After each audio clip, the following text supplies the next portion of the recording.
आदाब नाजरीन, शाम के 7 बजने जा रहे हैं और ये बुलेटिन होता है हमारा बेहद खास, जिसका नाम है कश्मीर एक्सप्रेस। अगले 1 घंटे तक हम अपने जम्मू कश्मीर से जुड़ी हर छोटी बड़ी खबर से आपको करेंगे बाखबर। मैं हूं इमरान खान। आइए आगाज करते हैं कश्मीर एक्सप्रेस का। कठुआ मर्डर मामले में नया मोड़ आ गया है और इस केस के 3 गवाह क्राइम ब्रांच के खिलाफ जम्मू कश्मीर हाईकोर्ट पहुंच गए। इन गवाहों ने कठुआ मामले की जांच कर रही क्राइम ब्रांच की स्पेशल इन्वेस्टिगेशन टीम यानी कि एसआईटी पर सनसनीखेज इल्जाम लगाए हैं। गवाहों ने कहा कि एसआईटी के मेंबरान उनसे जबरदस्ती ऐसे बयान ले रहे थे जो उनकी स्टोरी को सूट करते थे। कठुआ मामले में गवाह इससे पहले भी जुडिशियल मजिस्ट्रेट के सामने ये बयान दे चुके हैं कि एसआईटी ने उन पर प्रेशर दे करके बयान दर्ज करवाए हैं। हाईकोर्ट में एडवोकेट अंकुर शर्मा इन गवाहों की तरफ से पेश हुए। इन गवाहों ने इल्जाम लगाया कि एसआईटी के मेंबरान ने उन्हें दिमागी और जिस्मानी तौर पर टॉर्चर किया और झूठे बयान दर्ज करवाए। उनका यह भी इल्जाम है कि इस केस में अहम मुलजिम विशाल को फंसाने के लिए एसआईटी ने खुद से सबूत तैयार करवाए। तीनों गवाहों ने इस पूरे मामले की जांच एक जुडिशियल ऑफिसर से करवाने की मांग की ताकि हकीकत सामने आ सके। उधर हाईकोर्ट ने एसआईटी पर लगे इल्जामात को देखते हुए स्टेट होम सेक्रेटरी और एसआईटी के सभी मेंबर्स को निजी तौर पर नोटिस जारी करते हुए सफाई देने का हुक्म दिया है। जहां तक मामले की जांच जुडिशियल मजिस्ट्रेट से करवाने की बात है तो हाईकोर्ट अब 29 अगस्त को इस पर फैसला लेगा। एडवोकेट अंकुर शर्मा के मुताबिक एसआईटी पर शदीद इल्जाम है और अगर यह साबित हो जाता है तो ऑफिसर्स को उम्र कैद तक की सजा हो सकती है। बहुत ही बड़ी डेवलपमेंट हुई है जे&के हाई कोर्ट में रसाना केस को लेके। 3 विटनेसेस जो पहले सुप्रीम कोर्ट में गए थे ये गुहार लगाते हुए कि क्राइम ब्रांच ऑफिशियल्स के खिलाफ मुकदमा दर्ज किया जाए और उन्हें जेल भेजा जाए और हमें कंपनसेट किया जाए क्योंकि उन्होंने हमें टॉर्चर किया, हैरेस किया, हमसे फॉल्स एविडेंस क्रिएट करवाने के लिए, मैन्युफैक्चर करने के लिए एक्यूज्ड विशाल के अगेंस्ट सुप्रीम कोर्ट में ने ये आदेश दिए थे कि आप इन विटनेसेस को प्रोटेक्शन देंगे टू द एक्सटेंट कि इनकी जो भी एग्जामिनेशन होगी, जो भी पूछताछ होगी वो उनके परिवार वालों के सामने होगी। जनाब मेरी बात सुनो, मार कुट के जिन्होंने इंक्वायरी की है ना, मार कुट के उनको भी लगा दो, वो भी मान जाएंगे हमने किया है। मार के आप जानते हैं, मार के नाखून उखाड़ के अंदर बिस्तरों से खींच के और लटा के मारने से जब आप किसी को मारोगे कहोगे ये लिख देगा। अब बारी आई जब जज साहब के सामने तो उधर तो वो क्यों डरेगा। अब उसे पता है मुझे जितना मारना अब तो मुझे मार सकते नहीं, अब मैं झूठ क्यों बोलूं। अब बस, और हालांकि उन लोगों ने यहां तक कह दिया कि हमारा नार्को टेस्ट कराओ। यार कमाल है। हम अभी भी उनके हक में नहीं, हम उसके हक में नहीं, हम हक में बच्ची के। और जो डोगराओं को इसने प्रो क्रिमिनल और प्रो रेपिस्ट कहा, मैं कहता हूं जो सभी सुन रहे वाले थे, लानत है उनके लिए जो उधर बैठे थे। और इस वक्त हमारे साथ जम्मू से हमारे रिपोर्टर राजन वैद फोन लाइन पर जुड़ गए हैं, उनसे बात करेंगे। तो इस पूरे मामले में अब जो गवाह हैं उनकी तरफ से बात सामने आना, मामले को किस तरफ लेकर जा रहा है और क्या इसे एक मामले में बड़ा या अहम मोड़ माना जाए रसाना मामले में।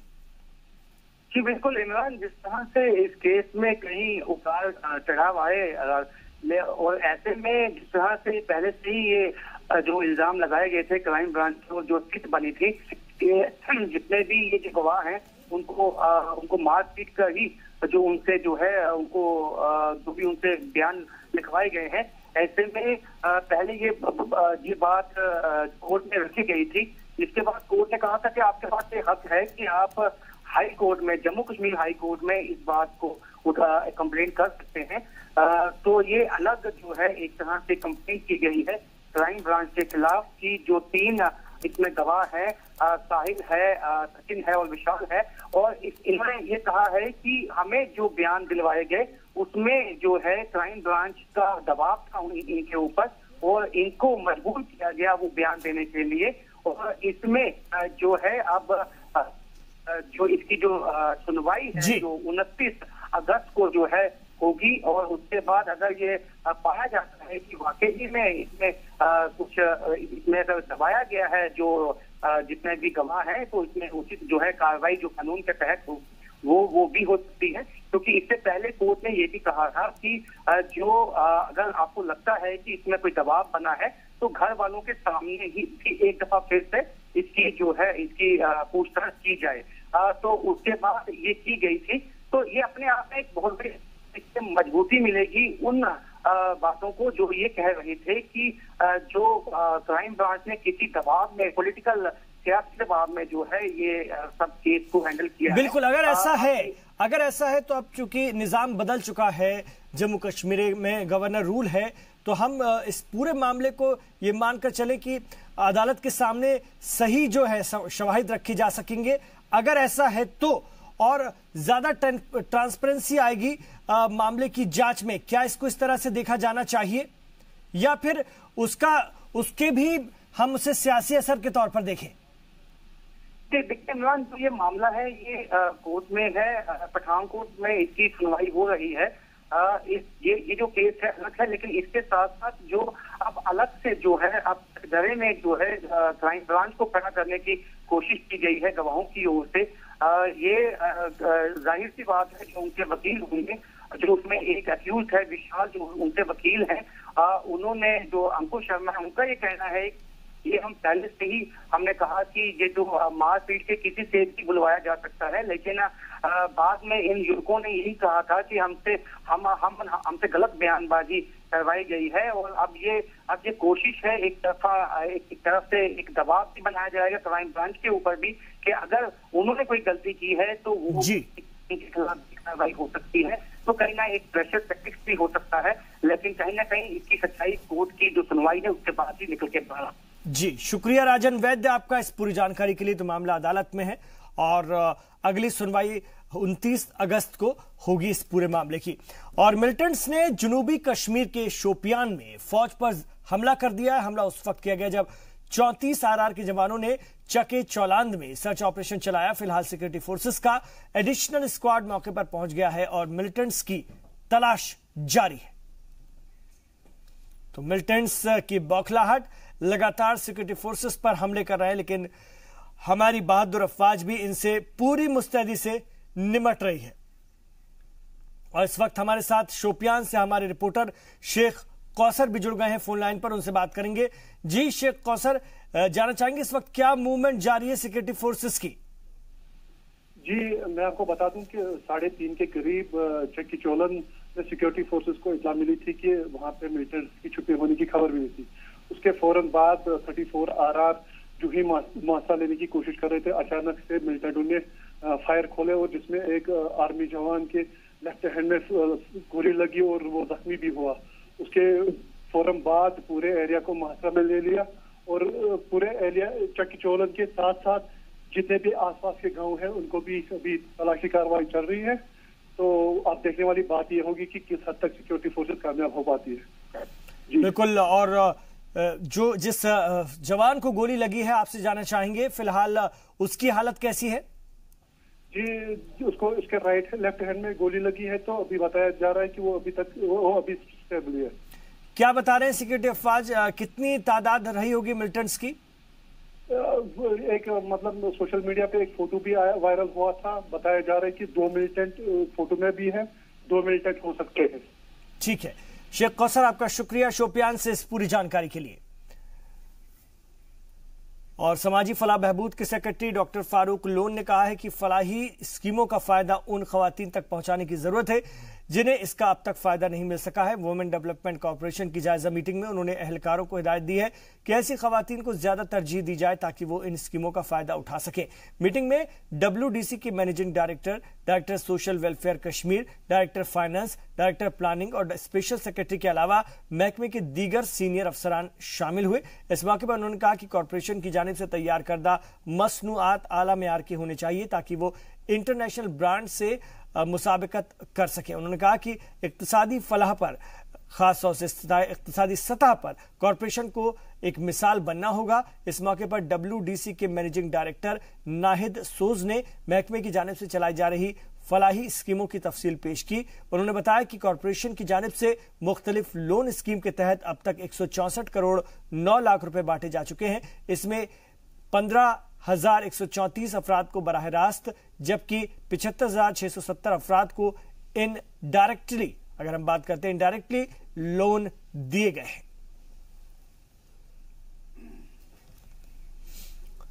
गवर्नर NN वोरा की सदारत में आला सतही मीटिंग का इनेकाद किया गया। मीटिंग में पंचायती बल्दियाती इंतखाब के हवाले से गौर व खोज किया गया। मीटिंग में इलेक्शन कमीशन के अफसरान के अलावा दीगर सीनियर अफसरान भी शामिल थे। गवर्नर ने इलेक्शन के लिए तमाम तैयारियां मुकम्मल करने की हिदायत दी है।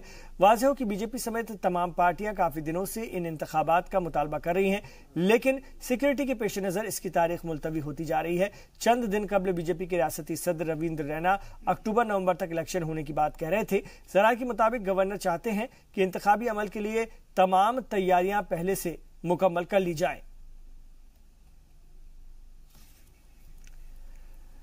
और पार्लियामेंट में रोहिंग्या और बांग्लादेशियों का मुद्दा उठने के बाद इस पर सियासत अब रोड पर भी शुरू हो गई है और इसी को लेकर पैंथर्स पार्टी ने जमकर एहतजाज किया और जम्मू में रह रहे रोहिंग्याओं को मुल्क से निकालने का मुतालबा किया। पार्टी सदर हर्षदेव सिंह ने कहा कि पार्लियामेंट में होम मिनिस्टर राजनाथ सिंह ने खुद कई बार माना है कि जम्मू कश्मीर में रोहिंग्या की तादाद सबसे ज्यादा है, लेकिन बावजूद इसके उन्हें निकालने की कोई कोशिश नहीं की गई। सरकार उन्हें निकालने की सिर्फ बात कर रही है, अभी तक इस पर अमल कुछ नहीं किया गया है। हर्षदेव सिंह ने कहा कि मुल्क की सिक्योरिटी के मद्देनजर इन्हें जितनी जल्दी हो सके वापस इनके देश भेजा जाना चाहिए।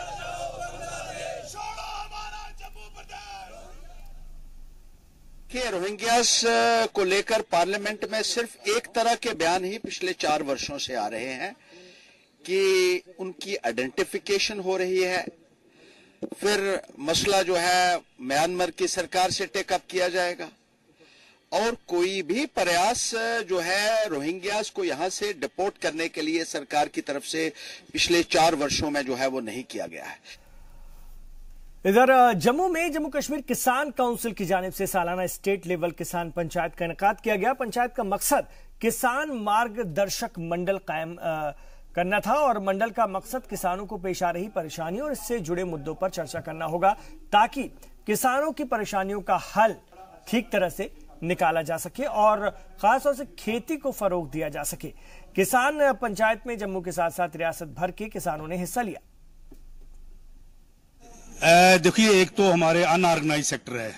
आज हमने यहाँ पे एक मार्गदर्शक मंडल जो किसान कौंसिल जो हमारी काफी देर से जद्दोजहद में लगी है, जितने किसानों के संगठन होते हैं मिलकर कौंसिल बनाते हैं और जो लाइक माइंडेड लोग इकट्ठे होकर विचार करते हैं, उसके ऊपर हमने आज जनाब CM सेठ साहब हैं जो हमारे रिटायर्ड पोल्यूशन कंट्रोल बोर्ड के चेयरमैन भी रहे, और जनाब DP खजूरिया जी हैं जो डायरेक्टर एग्रीकल्चर रिटायर्ड हैं, जनाब SN खजूरिया साहब हैं जो हमारे पद्मश्री हैं, SP वर्मा जी पद्मश्री हैं, कृषि पंडित GD बख्शी हैं। ये 5 लोगों का एक मार्गदर्शक मंडल बनाया जो हमारे साथ मिलकर हम सारे इकट्ठे काम करेंगे।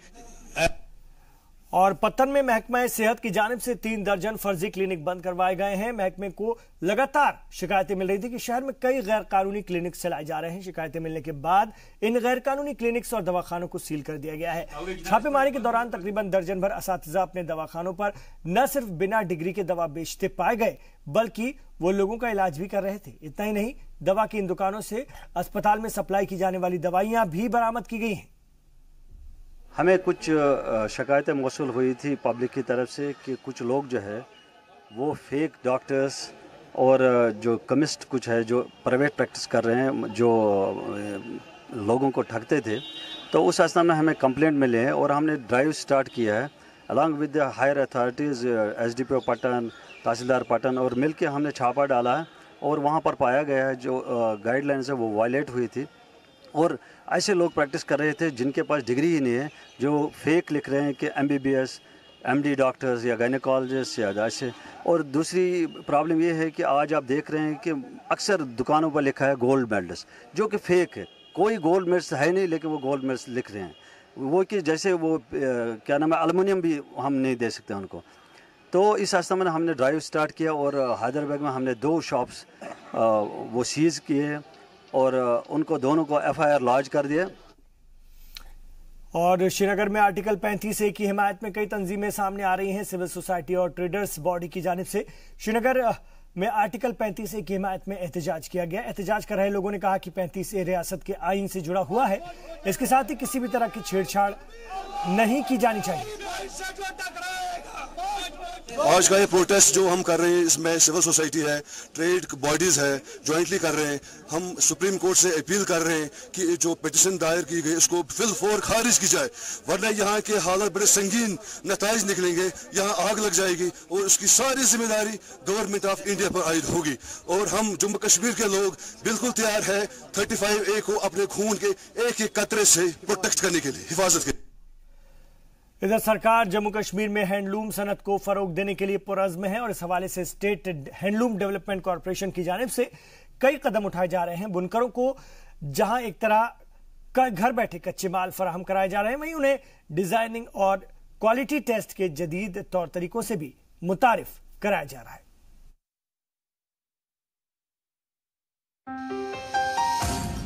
जम्मू कश्मीर में दम तोड़ती हैंडलूम सनत को असर नौ जिंदा करने में wool and woollen designing development unit एक अहम किरदार अदा कर रहा है। ये unit state handloom development corporation के तहत आता है। हैंडलूम की सनत रियासती मईशत का एक अहम जुज़ है। मुल्क और गैर मुल्की सतह पर कश्मीरी हैंडलूम के प्रोडक्ट हाथों हाथ लिए जाते हैं। एक अंदाजे के मुताबिक वादी में हैंडलूम सनत से जुड़े लोगों की तादाद तकरीबन 35,000 के आसपास है। गुज़िश्ता चंद दहाइयों से ज्यादातर कारीगर काम न होने की वजह से बेरोजगारी की मार झेल रहे थे, लेकिन अब इनके और इस सनत के अच्छे दिन आने वाले हैं। कॉरपोरेशन की जानिब से ऐसा इंतजाम किया गया है कि घर बैठे ही इन्हें रोजगार मिला करेगा।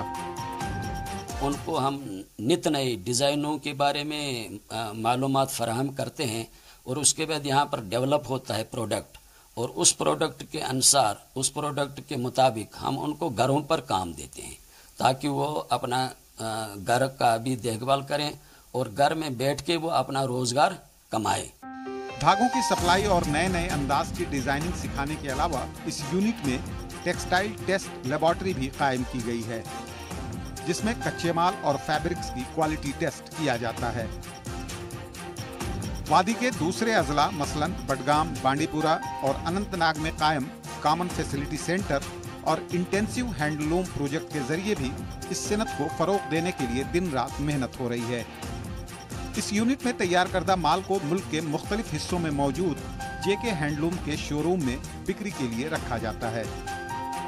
यहाँ पर जो माल तैयार होता है या जो हमारे बुनकर हजरात मुख्तलिफ किस्म के मलबूसात तैयार करते हैं, उनको हम अपने शोरूमों पर बेचते हैं।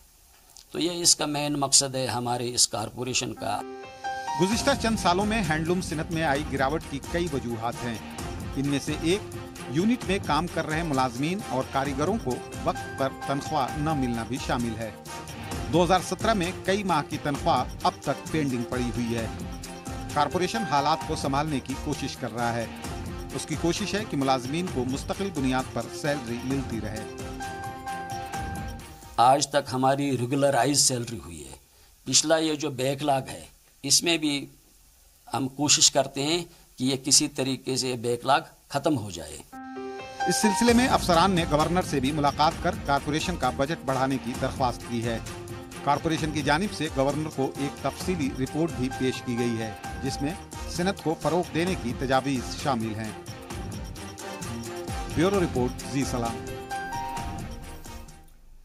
और अगस्त का महीना शुरू हो चुका है। मुल्क में 15 अगस्त यानी यौम आजादी की तैयारियां भी शुरू हो चुकी है। गांदरबल के डीसी डॉक्टर पीयूष सिंगला ने मिनी सेक्रेटेरिएट के कॉन्फ्रेंस हॉल में यौम आजादी की जश्न की तैयारियों का जायजा लिया। मीटिंग के दौरान सेक्रेटेरिएट में मनाए जाने वाले जश्न के दौरान सभी ओहदेदारों को हाजिर रहने की नसीहत दी गई। साथ ही हिफाजती और बाकी की जो बुनियादी बंदोबस्त उनकी जिम्मेदारियां भी ऑफिसर्स को सौंप दी गई हैं। मीटिंग में गांदरबल के एसएसपी फयाज अहमद लोन भी मौजूद रहे।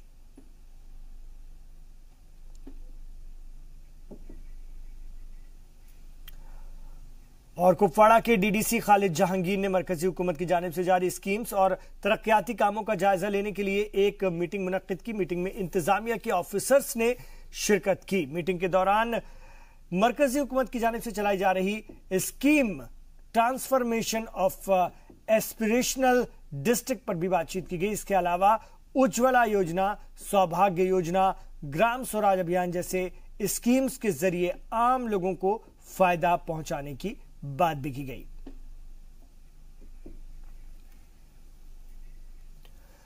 और कश्मीर में कुछ कर गुजरने का ख्वाब देखने वाली लड़कियों के लिए महविश एक रोल मॉडल है। वो कश्मीर की पहली ऐसी लड़की है जिन्होंने कैफे खोला है। आइए आपको उनसे मिलवाते हैं।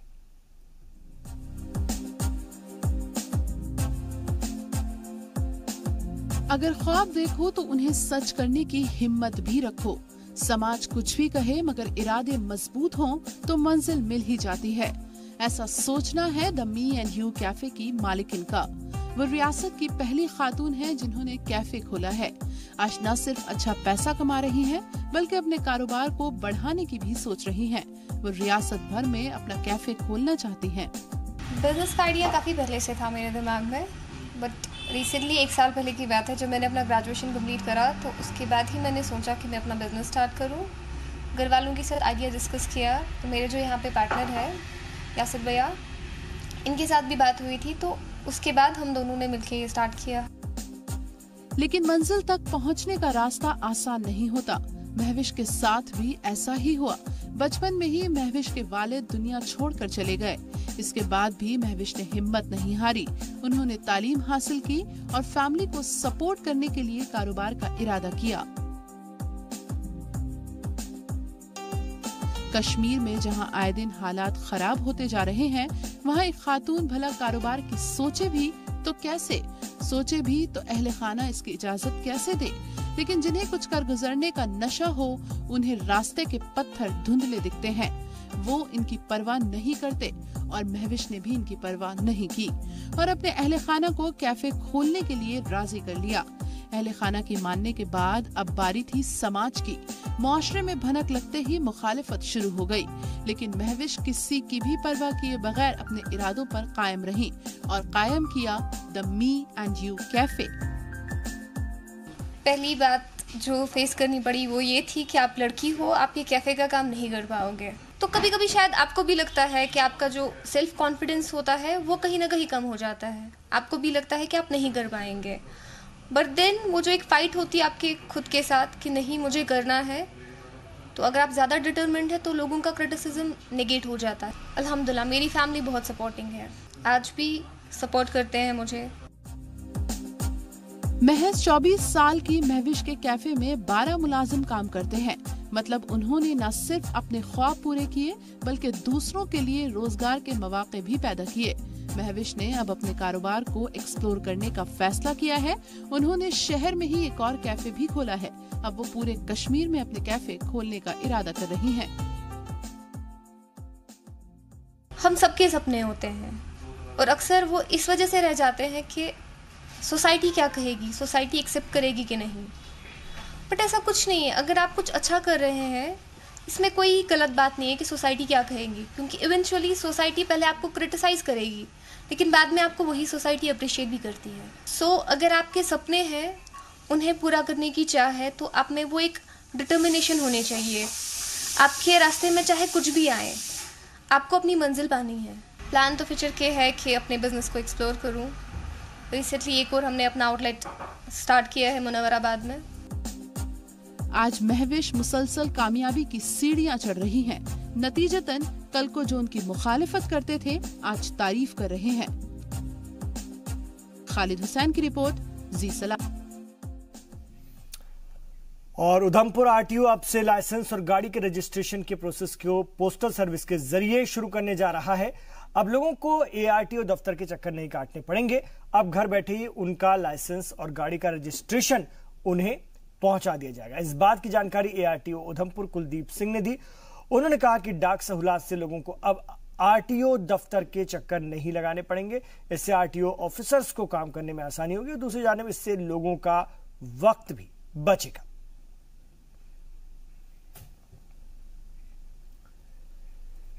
और कश्मीर एक्सप्रेस में यहां एक छोटे से वक्फे के लिए हम रुक रहे हैं। लौटेंगे जम्मू कश्मीर की और भी खबरों के साथ।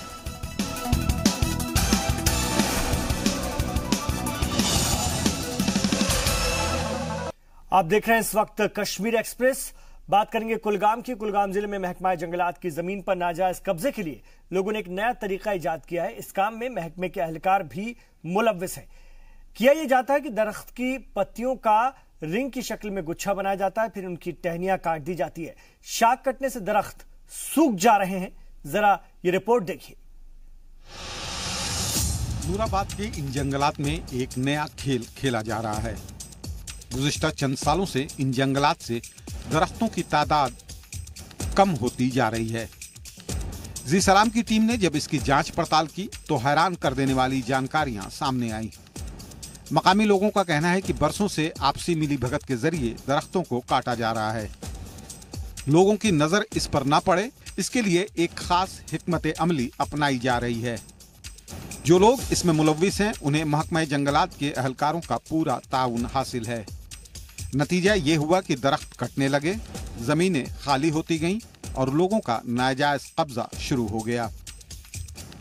ये दो तरफा फायदे का सौदा है। एक तो महंगी कीमतों पर लकड़ियों की सप्लाई और दूसरा जमीन पर कब्जा। लेकिन डिफॉरेस्टेशन का नुकसान माहौलियात के आलूदा होने की शक्ल में सामने आता है।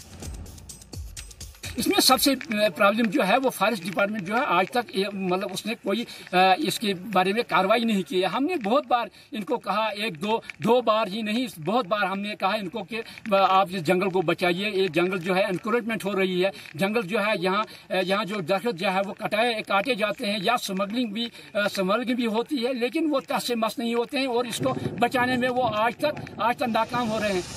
दरख्त को काटने का अंदाज भी जुदा है।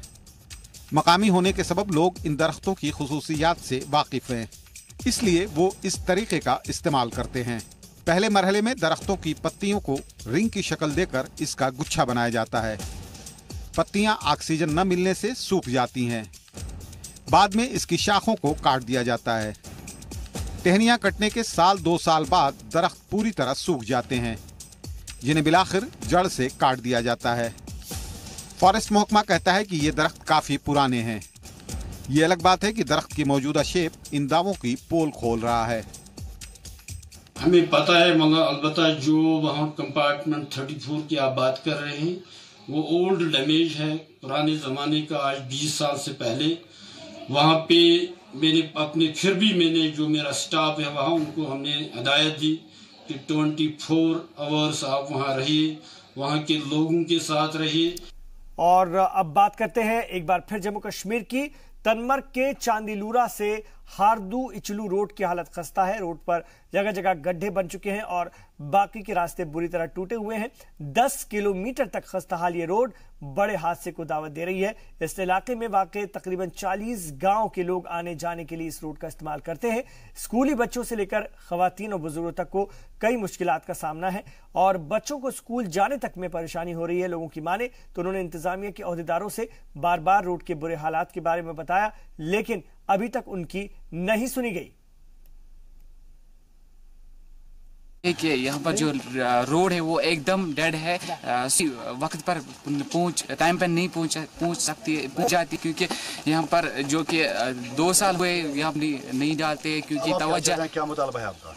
जी, मुझे अपील है गवर्नर साहब से अपील है ये कि प्लीज तवज्जो दीजिए इस रोड को। से आते हैं और ये हीर वगैरह हरी बढ़ाते बच्चे निकलते हैं घर से, और ये कभी भी स्कूल बराबर टाइम जो मुलाजिम हजरात है वो भी बरसते नहीं है। हर गांव को रोशन करने की स्कीम के तहत बहुत सारे गांव में बिजली की जो सप्लाई है वो पहुंच चुकी है या फिर पहुंचाने की कोशिश की जा रही है, लेकिन अभी भी कई ऐसे इलाके हैं जो कि अंधेरे में डूबे रहते हैं। बांदीपुरा के वीवान इलाके में आज तक रोशनी नहीं पहुंच पाई है। मकामी लोगों के मुताबिक उनके जो मुतालबात हैं वो इतने माने गए कि पोल और तार तक तो पहुंचा दिए गए, लेकिन करंट अभी तक इसमें नहीं दौड़ा है। जिला सदर दफ्तर से महज 20 किलोमीटर की दूरी पर ये वीवन का इलाका है। सरकार और बिजली महकमे के बुलंदबाला दावों के बावजूद ये इलाका शाम होते ही अंधेरे में डूब जाता है। तकरीबन 800 अफराद पर मुश्तमिल ये इलाका पहाड़ों के दरमियान बसा हुआ है। आम इंसानों की तरह इनके लिए भी बिजली एक बुनियादी जरूरत है। चंद माह कबल महकमे की जानिब से पोल और तार बिछाए गए, ट्रांसफार्मर भी नस्ब किया गया। उम्मीद पैदा हुई कि अब गांव रोशन होंगे, जबकि हकीकत बिल्कुल बरअक्स है। 2 साल से लोग बिजली के दर्शन का इंतजार ही कर रहे हैं। यहाँ पे अभी बिजली के खंभे लगाए हैं, वो अभी 1 साल इसका हुआ है, लेकिन अभी यहाँ पे बिजली नहीं पहुँची। थोड़ी सी तार बिछाई थी नीचे, लेकिन वो जंगल में वो भी अभी नीचे ही पड़ी है। 2 साल कबल दीनदयाल उपाध्याय ग्राम बिजली योजना के तहत यहाँ भी बिजली पहुँचाने का काम जोर शोर से शुरू किया गया था, लेकिन महकमे की लापरवाही कहें या पैसा कमाने की हवस, पोल लगाने का काम इस तरह किया गया कि चंद माह बाद ही ये जमींदोज हो गए। दरअसल जहां सीमेंट और कंक्रीट का इस्तेमाल करना था, वहां मिट्टी से ही काम चला लिया गया।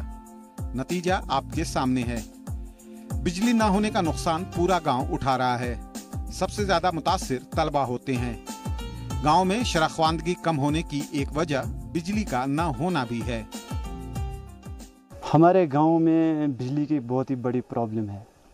हम बिजली के बगैर पढ़ भी नहीं सकते हैं, कुछ काम भी नहीं कर सकते। अगर हम तो आज घर में वो दिल्ली जलाते हैं फिर पढ़ते हैं। एजुकेशन भी हमारे गांव में कम है इसी की वजह से, क्योंकि हम आमतौर पर शाम के वक्त हम पढ़ते हैं, लेकिन हमें वो पावर बिजली भी नहीं है। इस हवाले से मुकामी लोग मुख्तलिफ सतह पर अपनी शिकायतें दर्ज करा चुके हैं।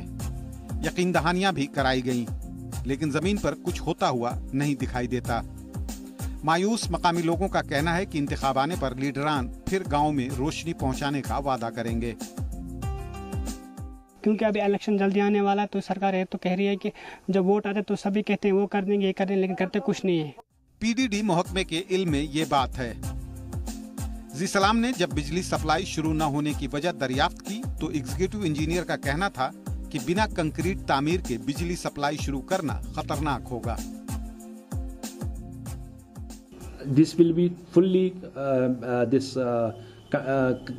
concreting will be done. We are not going to charge that line because we don't want there should be any human risk over there, because we have to think about the human first, human life. Then we have to electrify that village. It's my motto. फिर as on date we are going to start the work. We'll take up this matter. I'll take up this matter in hand. Inshallah by end of August or by end of September, I'll make it sure. It will be charged, fully charged.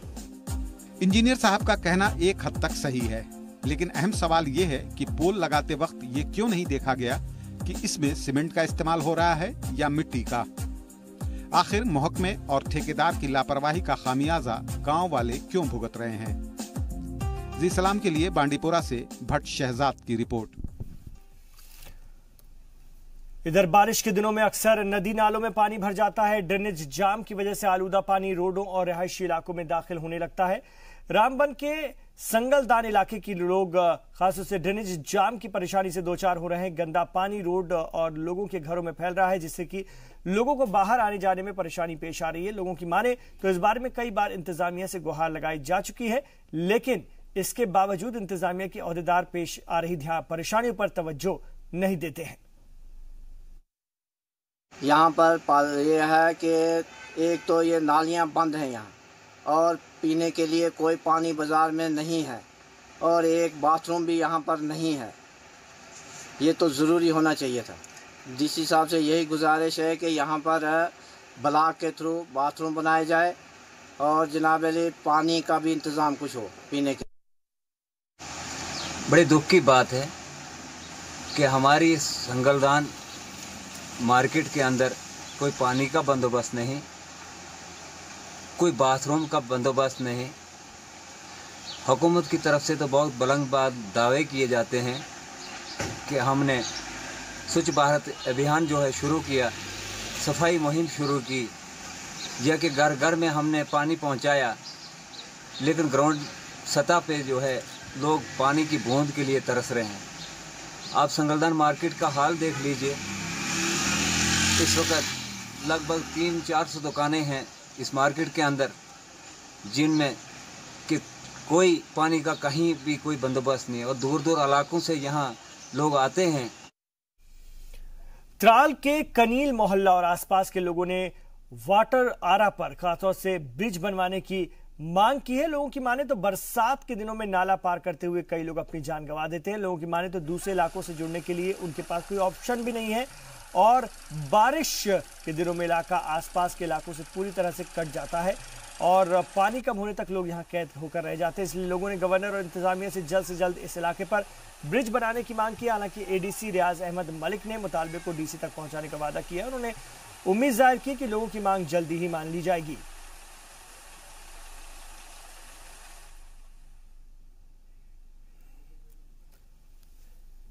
यहां एक छोटे से वक्फे के लिए हम रुक रहे हैं। कश्मीर एक्सप्रेस में लौटेंगे और भी खबरों के साथ।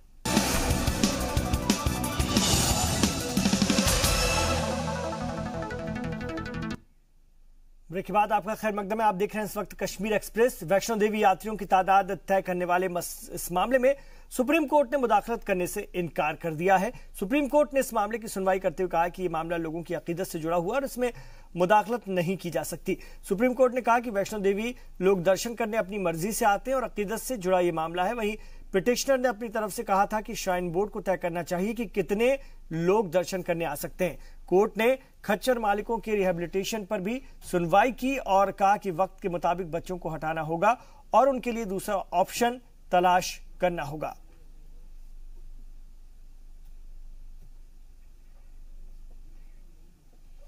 इधर जिला रामबन से फरीजाए हज की अदायगी के लिए मक्का मुकर्रमा गए एक आजमीन का इंतकाल हो गया। जी हां, आजमीन की शिनाख्त शमसुद्दीन वानी के तौर पर हुई। शमसुद्दीन वानी बनिहाल के रहने वाले थे। खबरों के मुताबिक मरहूम की तजहीज व तदफीन मक्के में ही कर दी गई है। शमसुद्दीन के साथ उनकी अहलिया भी सफर मुबारक पर गई हुई थी। घर वाले उनकी सेहत को लेकर फिक्रमंद हैं। लवाहिकीन ने मरहूम की बेवा की देखभाल के लिए सरकार और हज कमेटी से किसी करीबी को मक्का भेजने की अपील की है।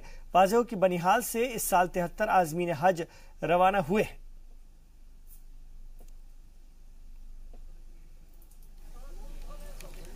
और इस वक्त बड़ी खबर यह आ रही है कि कठुआ मर्डर मामले के बाद चर्चा में आए गुज्जर लीडर तालिब हुसैन को पुलिस ने गिरफ्तार कर लिया है। तालिब पर घरेलू तशद्दुद के तहत मामला दर्ज किया गया है। यह मामला खुद उनकी बीवी ने दर्ज करवाया है। आपको बता दें कि रसाना केस में तालिब का नाम काफी चर्चा में आया था। उसने रेप और कत्ल मामले को लेकर काफी एहतजाज और मुजाहरे किए थे और वह एडवोकेट दीपिका थुस्सू के साथ मिलकर के मुहिम भी छेड़ी थी। वहीं तालिब की अहलिया ने दहेज मामले में उसके खिलाफ रिपोर्ट दर्ज कराई और इल्जाम लगाया है कि तालिब उससे मारपीट करता है और उसने घर से भी निकाल दिया है।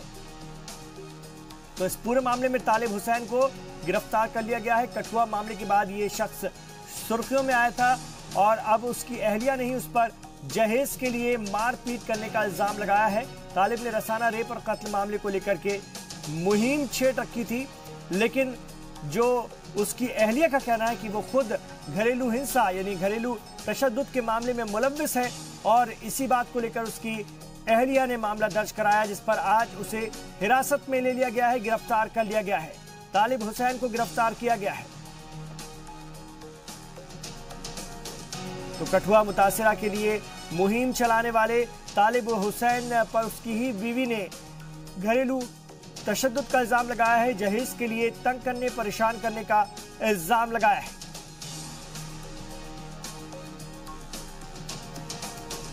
आपको बता दें कि कठुआ मामला काफी सुर्खियों में रहा है और इसके बाद रसाना मामले को लेकर के मुल्क भर में तरह तरह की चर्चाएं होती रही हैं और इसकी तह तक जाने की अभी भी कोशिश जारी है।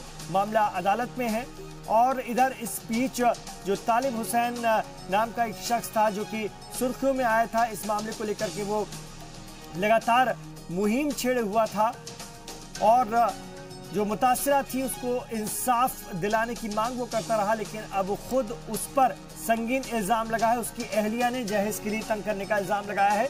घरेलू तशद्दुद का मामला दर्ज हुआ। राजन वैद्य हमारे साथ जुड़ गए। इल्जाम है तालिब हुसैन की अहलिया के और उसे हिरासत में लिया गया है। जी इमरान, मैं आपको बता दूं कि तालिब हुसैन ही वही शख्स है जिसने रसाना का जो केस था उसमें ये बात कही थी कि इसमें रेप हुआ है। हालांकि जो पहली सिट जब बनी थी रसाना केस में तो उन्होंने ये कहा था कि लड़की का साथ रेप नहीं हुआ है, लेकिन जो यही तालिब हुसैन है जिस पे ये भी इल्जाम लगे कि इसने पैसा भी गलत तरीके से इकट्ठा किया जो है उसी रेप और हत्याकांड के नाम पर। अब इसके बाद जो इसकी जो बीवी है ये उसने इल्जाम लगाए थे कि ये जो उसको तंग करता है, मारता पीटता है और दहेज के लिए बोलता है। ये एक अलग केस है। मैं आपको यहाँ बता दूं, ये तराल कश्मीर के अंदर एक और FIR इसी तालिब हुसैन के खिलाफ दर्ज की गई है, एक महिला के साथ बलात्कार करने के आरोप में, जो कि अभी खबर निकल के आ रही है जो इसकी एफआईआर की कॉपी भी हमारे पास पहुंची है। तो यह कहीं ना कहीं जो ये शख्स है अब सवालों के घेरे में आ चुका है। इस पे पहले भी जी, इसकी गिरफ्तारी किस मामले में हुई है राजन, आपसे जानना चाहेंगे? जहेज के मामले में, घरेलू तशद्दुद के मामले में, या ये जो आप बात कर रहे हैं इस पर रेप का भी एक इल्जाम है उस मामले में? जी इमरान, जो अभी जानकारी आई है अभी पुख्ता तौर पर ये जानकारी नहीं, लेकिन जो हमें ड्राइव से मिली है उनका ये कहना है कि इसकी जो बलात्कार करने की कोशिश की गई है इसकी ओर से, उसमें इसकी गिरफ्तारी हुई है। तो जो इसका एक डोमेस्टिक वायलेंस का जो केस है वो अलग से चल रहा है। इसके जो इसकी जो वाइफ है, जो बीवी है, उन्होंने इल्जाम काफी लगाए हैं इनके ऊपर, उसका एक अलग केस है। तो कई केसेस जो हैं इस शख्स के ऊपर हैं, और पहले भी ये भी कहा गया था कि जो ये डिग्री ली हुई है इन्होंने वकालत की, ये भी फेक है। और उसके बाद रसाना के मसले पर जिस तरह से गुज्जर कम्युनिटी के लोगों ने ही ये कहा कि हमने पैसा नहीं मांगा है, लेकिन ऐसे इल्जाम लगे तालिब हुसैन के ऊपर उस वक्त कि इन्होंने पैसा इकट्ठा किया, बाहर जाकर लोगों से पैसा इकट्ठा किया रसाना के केस में, आसमा के केस में। तो कहीं ना कहीं इस पे पहले से ही जो ये शख्स है इसका जो चाल चल रहा है वो ठीक नहीं था। अभी ये जिस तरह से इसकी गिरफ्तारी हुई है ये साफ हो जाता है कि जो ये बलात्कार की आवाज उठाने में लगा हुआ था, तो इसका क्या रोल था इसमें, एक दफा फिर से इसको जांच करनी होगी। जी इमरान, बिल्कुल। और ये गिरफ्तारी हुई है, आपको एक बार फिर से बता दें, एक इसके ऊपर रेप की कोशिश का मामला है, उस मामले में इसकी गिरफ्तारी हुई है। रेप की कोशिश का मामला है या सीधे तौर पर रेप का मामला है? जी अभी जो जराये के हवाले से खबर है इमरान के रेप की कोशिश की गई थी, इसके खिलाफ शिकायत दर्ज हुई है तराल पुलिस थाने में, जिसकी एफआईआर की कॉपी भी हमारे पास पहुंची है। तो ये अभी पुख्ता तौर पर कहना मुमकिन नहीं होगा कि रेप हो चुका है या कोशिश थी, लेकिन इसको रेप के ही कोशिश करने में ऐसा माना जा सकता है कि गिरफ्तार किया गया है। अब इसके आगे पुलिस जांच करेगी, मेडिकल रिपोर्ट्स आएंगी, उसके बाद ही जो है तथ्य सामने निकल के आ पाएंगे। इमरान, बिल्कुल, ये गुज्जर समाज की आवाज को उठा रहा था रसाना मामले को लेकर के, और अब समाज भी इससे खुद दूर होता जा रहा है और कुछ इसके पुराने मामले खुलते जा रहे हैं।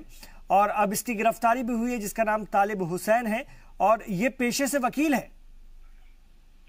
जी बिल्कुल इमरान, मैं आपको बता दूं कि ये जब रसाना का जो मसला हुआ था उस वक्त जो रसाना के माँ बाप थे वो वहां से चले गए थे। आपको याद होगा कुछ दिनों के बाद वो चले गए, इस केस ने तूल नहीं पकड़ा। लेकिन यही वो तालिब हुसैन है जिसका ये कहना था कि ये क्राइम ब्रांच को सौंपी जाए इसकी जो जांच है, और इसमें रेप हुआ है और मंदिर में हुआ है, कहाँ हुआ है, ये पूरी जो कहानी थी ये तालिब हुसैन ने ही उस वक्त कही थी। जिसके बाद बिल्कुल, लेकिन इसको ऐसा क्यों ना देखा जाए, क्या ये कहीं प्रेशर बनाने की टैक्टिक्स तो नहीं है, कोई और कोशिश तो नहीं है? क्योंकि ये मामला काफी उछला है। ऐसे में अगर ये आवाज उठा रहा था तो कहीं उसको लेकर के कहीं इस पर प्रेशर बनाने की टैक्टिक्स तो नहीं है? देखिए इमरान, ये जांच का विषय हो सकता है, लेकिन जो तथ्य सामने आ रहे हैं उससे यही लगता है कि कहीं ना कहीं तालिब हुसैन जब उनसे ये भी उन पर इल्जाम लगे थे कि उन्होंने पैसा इकट्ठा किया है, उसका भी वो सही ढंग से जवाब नहीं दे पाए थे, क्योंकि बहुत सारे लोग जिन्होंने पैसा देने की कोशिश की जो बच्ची के माँ बाप को, लेकिन बच्ची के माँ बाप उस वक्त पहाड़ों पे चले गए थे, गुज्जर जो बकरवाल थे, तो उनके बिहार पे जो है इसने तालिब हुसैन पर इल्जाम थे। इनकी गुज्जर कम्युनिटी के लोग जो नजाकत खटाना है उन्होंने खुद इल्जाम लगाए थे कि जो तालिब हुसैन है इसने पैसा इकट्ठा किया है। इसके बाद इसकी जांच की बात भी हुई, लेकिन कहीं ना कहीं उस वक्त जांच कहीं ना कहीं रुक गई, जांच नहीं हो पाई। उसके बाद तालिब हुसैन बीच में गायब हो गए। अब जिस तरह से उनकी जो अहले खाना ने इल्जाम लगाए, उसके बाद एक दफा फिर से ये बाहर आए। उनकी अहले खाना का साफ कहना है कि ये उनसे पैसे की मांग करता है, दहेज के लिए उनको तंग करता है, मारता पीटता है। तो कहीं ना कहीं अपने ही घर को ये संभाल नहीं पाए हैं, तो कहीं ना कहीं उससे लगता है इमरान कि कहीं ना कहीं कुछ गड़बड़ है, जिसको जांचना, सही वक्त पर जांचना बहुत अहम होगा। ठीक है, शुक्रिया आपका राजन वैद्य इस पूरी जानकारी के लिए जम्मू से। इधर पुंछ में day night T20 cricket tournament कराया गया। टूर्नामेंट का फाइनल मैच राजौरी और पुंछ की टीमों के बीच खेला गया, जिसे पुंछ की टीम ने जीत लिया। फाइनल मुकाबले को देखने के लिए दूर दराज से कसीर तादाद में लोगों की मौजूदगी रही। वाज़ेह है कि ये टूर्नामेंट इसास फाउंडेशन की जानिब से कराया गया था। टूर्नामेंट का मकसद नौजवानों को नशे के तईं बेदार करना और उन्हें नशे से दूर रखने की कोशिश करना था। टूर्नामेंट के अख्तामी जलसे में पुंछ के एसएसपी राजीव पांडे खासतौर पर मौजूद रहे और उन्होंने टूर्नामेंट में बेहतर कारकर्दगी दिखाने वाले खिलाड़ियों को इनामात भी तकसीम किए। मैच जो है रजौरी 11 और फ्रेंड्स 11 के दरमियान खेला गया। रजौरी 11 ने बहुत अच्छा खेला, मगर आखिरकार जो है बाजी जो है फ्रेंड्स 11 पुंछ ने हासिल कर ली। तो आखिरकार मैं ये मैसेज अपनी फाउंडेशन की तरफ से दे रहा हूँ कि जितनी भी यूथ जो है हमारी डिस्ट्रिक्ट पुंछ की, हमारी फाउंडेशन का मेन मकसद है कि इनको जो है ड्रग्स से बाहर निकाला जाए, स्पोर्ट्स एक्टिविटीज़ में लाया जाए और खेल कूदों में और एजुकेशन में लाया जाए, ताकि आने वाले वक्त में जो है पुंछ का जो है मकाम जो है नेशनल लेवल पर, इंटरनेशनल लेवल पर हो। तो आखिरकार मैं तमाम जितनी भी यहाँ पर पब्लिक आई हुई थी, तमाम जितने भी लोग मेरे जितने फ्रेंड सर्कल थे, गुरविंदर सिंह जी, सबका दिल की उम्मीद करें से शुक्रिया अदा करता हूँ। और मुझे लगता है जो स्पोर्ट्स का कल्चर पुंछ में है और जो आप लोगों ने अडॉप्ट किया है, यही कहीं ना कहीं ये स्पोर्ट्समैनशिप जो है वो आगे जाके दिखती है कि अपोजिट खिलाड़ी हो गिर रहा है उसको उठा के वापस खड़ा कर देना। तो पुंछ में डे नाइट क्रिकेट मैच का एहतमाम किया गया था और ख़ास तौर से ये क्रिकेट बेहद खास रहा। इसे देखने के लिए दूर दूर से लोग पहुंचे थे, काफ़ी तादाद में लोग पहुंचे थे। T20 मैच था ये, फाइनल मुकाबले को देखने के लिए काफ़ी लोग आए थे और ये टूर्नामेंट इसास फाउंडेशन की जानिब से कराया गया। टूर्नामेंट का मकसद नौजवानों को नशे से दूर रखने के लिए जो है बेदार करना था और टूर्नामेंट के अख्तामी जलसे में पुंछ के एसएसपी राजीव पांडे भी खासतौर पर मौजूद थे। उन्होंने टूर्नामेंट में बेहतर कारकर्दगी दिखाने वाले खिलाड़ियों को इनामात से नवाजा और उन्होंने कहा भी कि पुंछ में क्रिकेट के लिए या खेलों के लिए बहुत अच्छा माहौल है और हमारी कोशिश रहेगी कि नौजवानों को नशे से जितना हो सके दूर किया जा सके और उन्हें खेलों की तरफ राग़िब कराया जा सके।